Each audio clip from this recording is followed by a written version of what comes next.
हिमाचल के 3 नवनिर्वाचित विधायकों को विधानसभा अध्यक्ष कुलदीप सिंह पठानिया ने पद एवं गोपनीयता की शपथ दिलाई।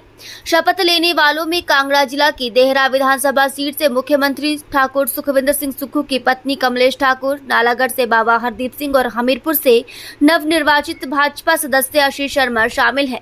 हिमाचल विधानसभा में शपथ ग्रहण समारोह हुआ।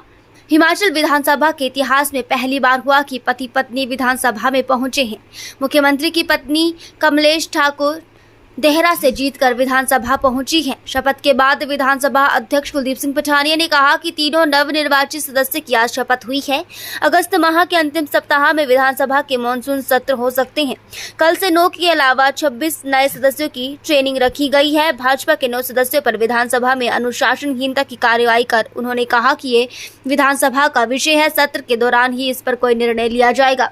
वहीं विपक्ष के नेता जयराम ठाकुर ने कहा कि विपक्ष 25 से 28 हो गया, जबकि कांग्रेस 40 के आंकड़े को पार नहीं कर पाई। सुक्खू सरकार ने चुनावों में जमकर सत्ता का दुरुपयोग किया, बावजूद इसके लोकसभा की एक भी सीट नहीं जीत पाए। वहीं देहरा की विधायक कमलेश ठाकुर ने कहा कि उनकी नहीं बल्कि देहरा की जनता की शपथ है। 25 साल बाद कांग्रेस ने देहरा की सीट जीती है, वो देहरा के विकास के लिए काम करेंगी। हमीरपुर के भाजपा विधायक आशीष शर्मा ने बताया कि 1.5 साल में कांग्रेस सरकार ने हमीरपुर का कोई विकास नहीं किया और उनके ऊपर झूठे मुकदमे बनाए। अब उम्मीद है कि सरकार काम करेगी। शपथ ग्रहण समारोह के बाद कांग्रेस विधायक हरदीप सिंह बाबा भावुक हुए। उन्होंने नालागढ़ की जनता का आभार व्यक्त किया और कहा कि नालागढ़ का विकास उनकी प्राथमिकता में शुमार है।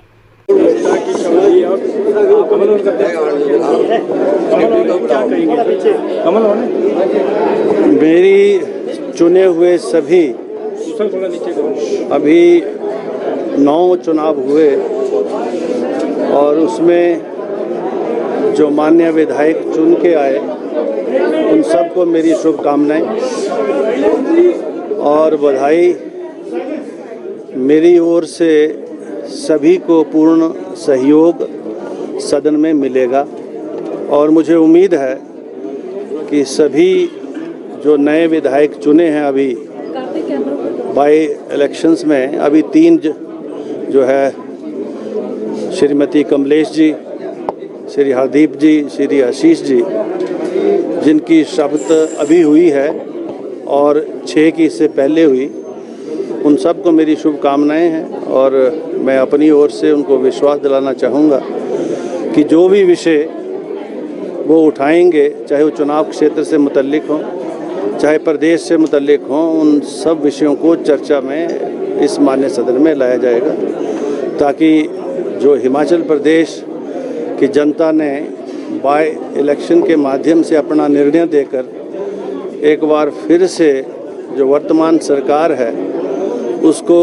काम करने का मौका दिया है और वो सरकार अपने काम में सफल होगी, ऐसी मुझे पूरी उम्मीद है। सर, पहली बार इतिहास में ऐसा हुआ कि मुख्यमंत्री और मुख्यमंत्री की जो पत्नी हो विधानसभा के अंदर एक साथ दिखाई देंगे। अब ये संयोग की बात है और ये पहली बार है और आपको पता है कि चुनाव में तो चाहे मुख्यमंत्री की पत्नी हो चाहे बेटा हो, वो तो जनता से विश्वास हासिल कर ही चुनाव जो है जीता जाता है।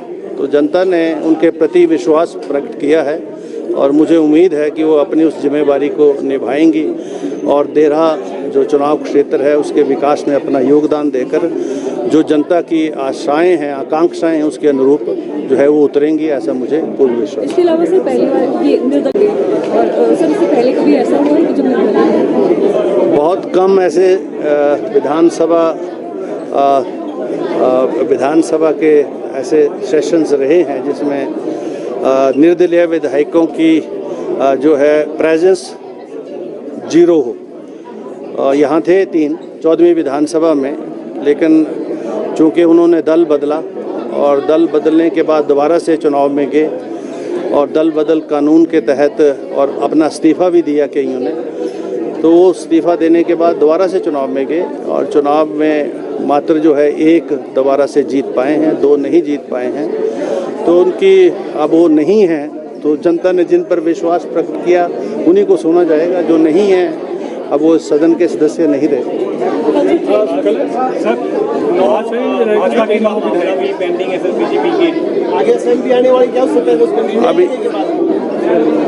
मैं समझा नहीं, क्या पूछ रहे हैं आप? भाजपा के विधायकों का मामला विचाराधीन है, शासनहीनता वाला।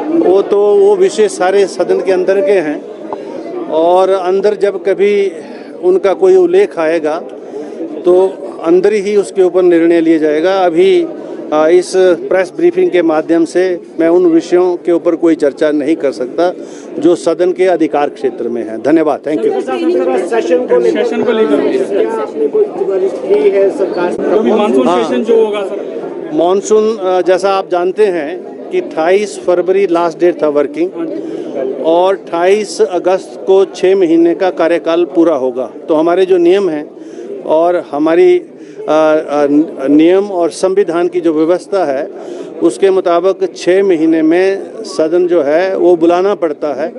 हम जो है सत्र के लिए तैयार हैं। हमने उसका जो प्रोबेबल शेड्यूल है वो भी सरकार को भेज दिया है, और जैसे ही सरकार जो है उसको अप्रूव करेगी उस शेड्यूल को हम नोटिफाई करेंगे। जैसा आप जानते हैं कि नोटिफिकेशन के लिए भी 20 दिन का कम से कम समय चाहिए होता है।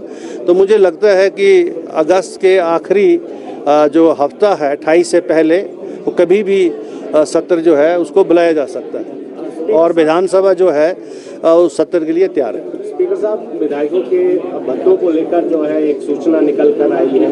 क्या जो विधायकों को डाटा एंट्री ऑपरेटर रखने के लिए जो भत्ता दिया जाता है वो दिया जा रहा है?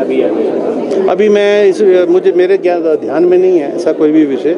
अभी बहुत सारी मीटिंग्स आज भी रखी हैं मैंने, जो एमिनिटी कमेटी में ये सारी चीज़ें डिसाइड होती हैं, और जब एमिनिटी कमेटी में कुछ ऐसा डिसीजन होगा तो आपको उससे अवगत करा देंगे। धन्यवाद। ट्रेनिंग भी है? हाँ, कल जो ये नए जो चुन के आए हैं,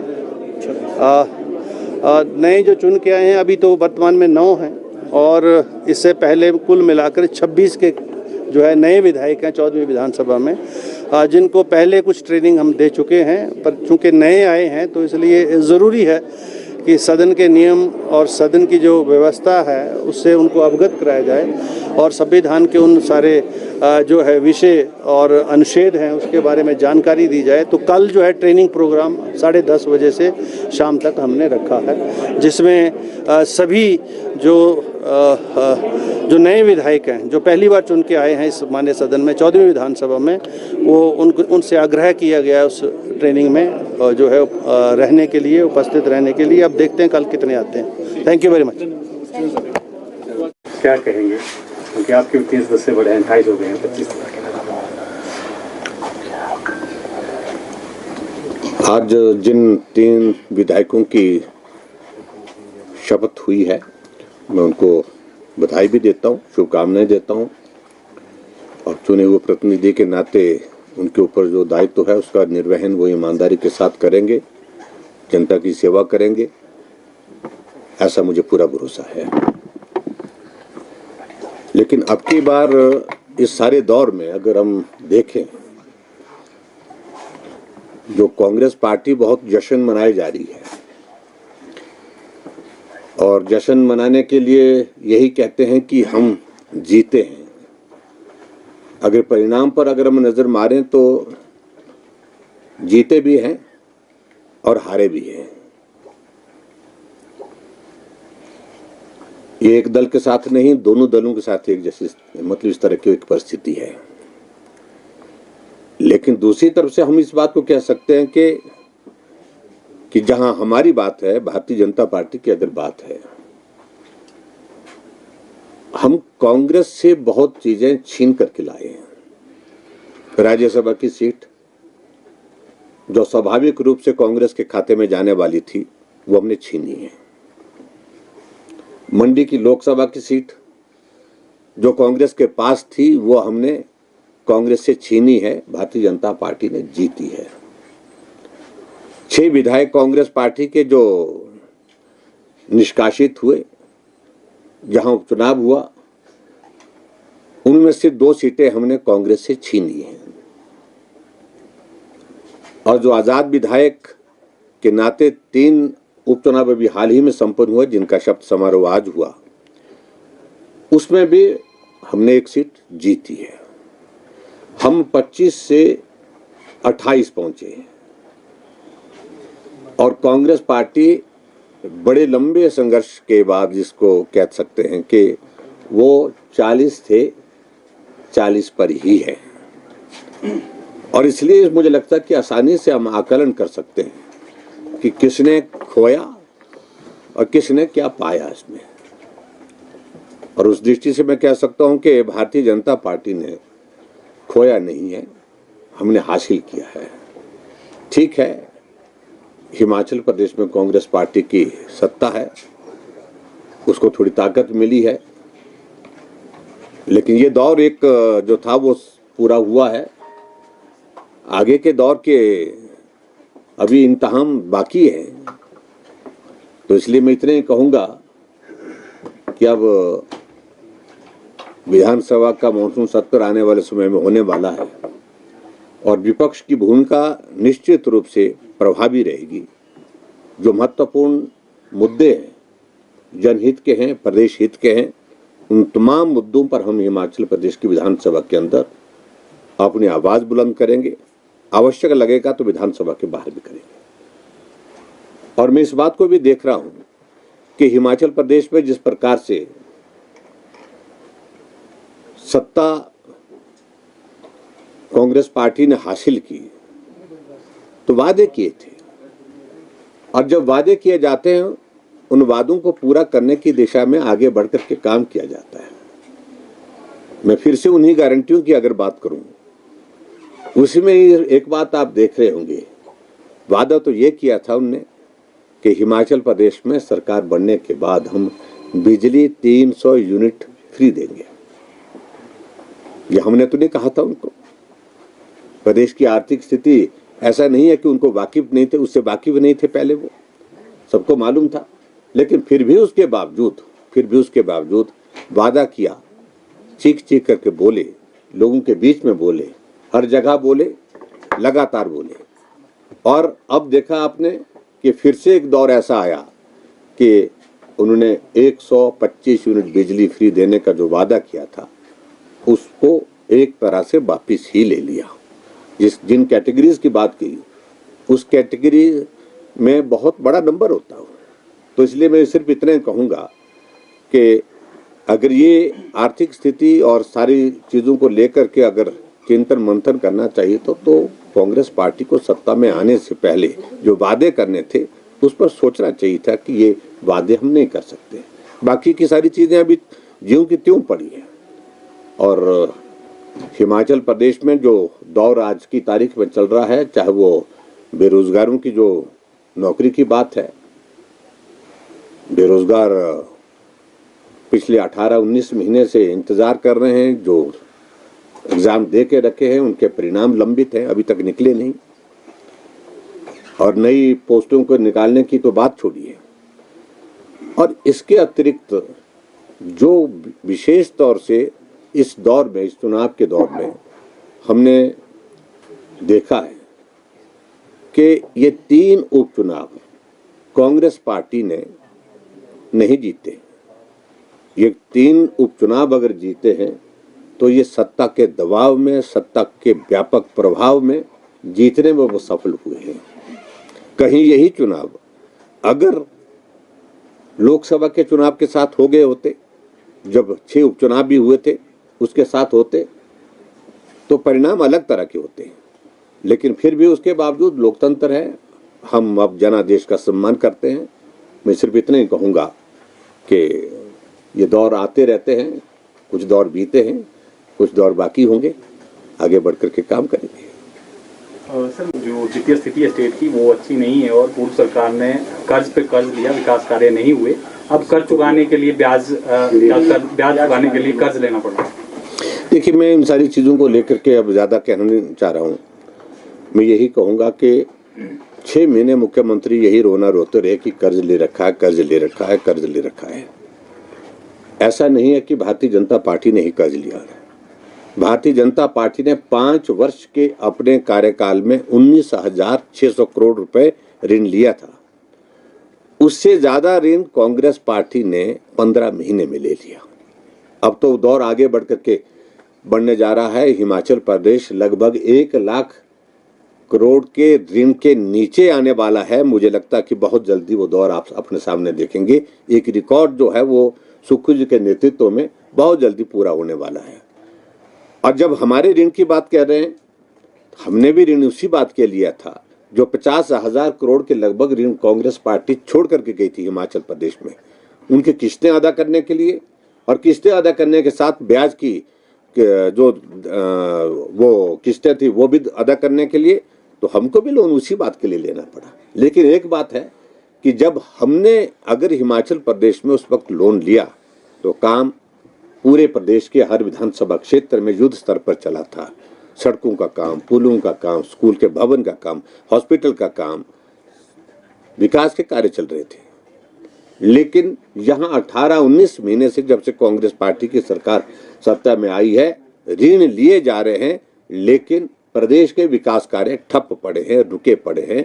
कहीं भी विकास नाम की कोई चीज दिखती नहीं है। मुख्यमंत्री ने घोषणा दे रखी है, कर रखी है, घोषणा पूरी नहीं हुई। सांसदों ने घोषणा की है, इनके सांसद ने घोषणा जो थे उन्होंने घोषणा की है वो पूरी नहीं हुई। मंत्रियों ने घोषणा करके रखी है, ये कोई पूरी नहीं हो रही है। अभी तक हिमाचल प्रदेश में जो भी उद्घाटन कर रहे हैं मुख्यमंत्री जी, तो साथ में इस बात का भी थोड़ा सा वो ध्यान रखें कि वो शिलान्यास की पट्टिका को भी देखें, वो कब शिलान्यास हुए थे और कब वो शिलान्यास करने के बाद काम शुरू हुआ था। बजट प्रोविजन उसमें जो है भारतीय जनता पार्टी की सरकार में कितना दिया गया था, जिसका वो शिलान्यास करने के बाद उद्घाटन अब कर रहे हैं। कल केंद्र का बनी है और ये पहला मौका भी है जब आप अपने पति के साथ सदन में होंगे। जी जी, तो आज मैं 22 जुलाई 2024 को विधानसभा में एंटर हुई हूँ और मैं सबसे पहले देहरा के क्षेत्र जो कि मेरा मायका भी है, भाई बहन है मेरे सारे, मैं सबका उनका बहुत बहुत धन्यवाद करती हूँ। और इस बधाई के पात्र वो सबसे पहले मेरे से पहले वो है। आज मैं नहीं पहुँची, आज देहरा पहुँचा विधानसभा में, क्योंकि 25 साल से कोई भी कांग्रेस का मेंबर जो है यहाँ पर विधानसभा के अंदर पटल के अंदर नहीं पहुँचा था, तो आज देहरा पहुँचा है। प्राथमिकताएं क्या रहेंगी? कई समस्याएं रही हैं पानी को लेकर। थैंक यू जिम्मेदारियों के साथ किन मुद्दों के साथ आगे बढ़ेंगे भी और लोगों की समस्याओं जी, मैं आज ओथ यहाँ पे विधानसभा परिसर में हुई है। मैं अपनी नालागढ़ क्षेत्र की जनता का बहुत बहुत धन्यवाद करता हूँ, जिन्होंने मुझे आशीर्वाद दिया और मुझे मौका दिया कि मैं अपने आप को साबित कर सकूं और अपने इलाका नालागढ़ की सेवा कर सकूं। उसके लिए मैं अपने इलाका वासियों का बहुत बहुत धन्यवाद करता हूं। उसके साथ साथ हमारी पार्टी के सभी नेताओं का, हमारे माननीय मुख्यमंत्री सुखविंदर सिंह सुक्खू जी का, हमारी पार्टी की अध्यक्षा श्रीमती रानी प्रतिभा सिंह जी का, उप मुख्यमंत्री मुकेश जी का और पार्टी के सभी हमारे नेताओं का और हमारी कांग्रेस पार्टी के नालागढ़ के कार्यकर्ताओं का, जिनकी वजह से आज ये जीत जो है मुनासिब हुई है और मुझे जो है विधानसभा पहुंचने का मौका मिला है। बाबा जी, आप इंडस्ट्रियल एरिया को रिप्रेजेंट करते हैं और वहाँ पर लॉ एंड ऑर्डर सबसे बड़ी चुनौती है, किस तरीके से मेंटेन करें? जी, बात सही है। हम लोग क्योंकि not only industry area but हमारे साथ पंजाब का बॉर्डर है, 4 से 5 बॉर्डर जो है हमारे साथ पंजाब की सीमा के साथ लगते हैं। श्री अनंतपुर साहिब कॉन्स्टिट्यूंसी और रोपड़ कॉन्स्टिट्यूंसी जो है हमारे साथ लगती है और लॉ एंड ऑर्डर जो है वो शुरू से ही एक इशू रहा है। हालांकि BBN बद्दी बूटीवाला नालागढ़ जो है वो एक पुलिस डिस्ट्रिक्ट है, पर फिर भी पुलिस का अभाव है, पुलिस की कमी है, जिसकी वजह से जो है क्रॉस बॉर्डर जो है हमारे वहाँ लॉ एंड ऑर्डर का इशू रहता है। चाहे वो नशे की तस्करी की बात है या लॉ एंड ऑर्डर की बात है, मुझे विश्वास है इस सरकार में उसका कुछ ना कुछ हल जो है हम लोग कर पाएंगे और उसकी रोकथाम के लिए जो है जो भी कड़े स्टेप्स उठाने की जरूरत पड़े वो उठाएंगे। देखिए, सर्वप्रथम तो मैं आप सभी के चैनल के माध्यम से हमीरपुर की देवतुल्य जनता का और उस परमपिता परमात्मा शंकर महादेव का धन्यवाद करता हूं, जिनके आशीर्वाद से, जिनकी कृपा से आज दूसरी बार विधायक के रूप में शपथ लेने का अवसर मिला। विपरीत परिस्थितियों के बावजूद हमीरपुर विधानसभा क्षेत्र की देवतुल्य जनता ने मुझे अपना आशीर्वाद दिया, अपना सौभाग्य समझता हूं। आने वाले समय में और विशेष रूप से भारतीय जनता पार्टी के शीर्ष नेतृत्व का, प्रदेश के शीर्ष नेतृत्व का मैं धन्यवाद करता हूं, जिन्होंने मुझ पर विश्वास जताया और मुझे पार्टी से प्रत्याशी के रूप में उतारा। और हमीरपुर की जनता की कृपा से हमीरपुर विधानसभा क्षेत्र की सीट जो है वो भारतीय जनता पार्टी को मिली। सर, अब क्या लगता है कि आपके विकास के कार्य जो वहाँ रुके हुए थे, अब क्या वो शुरू हो पाएंगे? देखिए, पिछले 18 महीने में तो विकास के कार्य हुए नहीं। प्रदेश में हमीरपुर विधानसभा क्षेत्र से हूँ, हमीरपुर जिले से हूँ, मुख्यमंत्री जी का गृह जिला है, वहाँ पे ही किसी प्रकार के कोई भी विकास के कार्य ना चले हुए हैं। और यही कारण रहे शायद जो भी पिछला घटनाक्रम रहा है कि जिस तरह से भी ये हुआ है। मैं पहले भी अपने हर वक्तव्य में ये चीज़ रख चुका हूँ और मुझे पूर्ण विश्वास है कि अब ज़ोर शोर से विधानसभा अभी आने वाली है 20 महीने भर में, उसके बीच में अपने विधानसभा क्षेत्र के मुद्दों को रखेंगे। जो भी वहाँ पे कार्य होने हैं उनको जोर शोर से रखा जाएगा। पहले तो ये पहली दफ़ा हुआ है कि इंडिपेंडेंट विधायकों को सरकार ने साथ में नहीं रखा है, नहीं लेके चले विश्वास के साथ। अदरवाइज़ ऐसा कभी ज़रूरत ना पड़ती इतना बड़ा डिसीजन लेने के लिए, और अगर ये लिया गया तो अपनी जनता के लिए लिया गया है।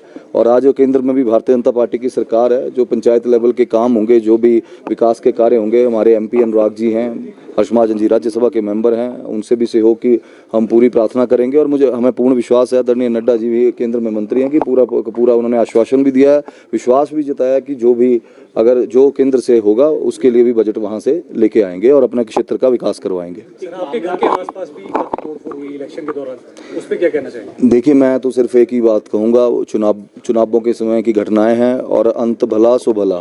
तो जब चीज़ें सारी की सारी वो जनता ने जवाब दे चुकी है, और जनता ने वोट के माध्यम से जवाब दिया है। जनता ने जो दुष्प्रचार है, जो षड्यंत्र रचे गए हैं, उन सब चीज़ों को नकारा है और जनता ने चुन के यहाँ पे भेजा है। तो मैं समझता हूँ इससे बड़ा जवाब कोई नहीं है। धन्यवाद।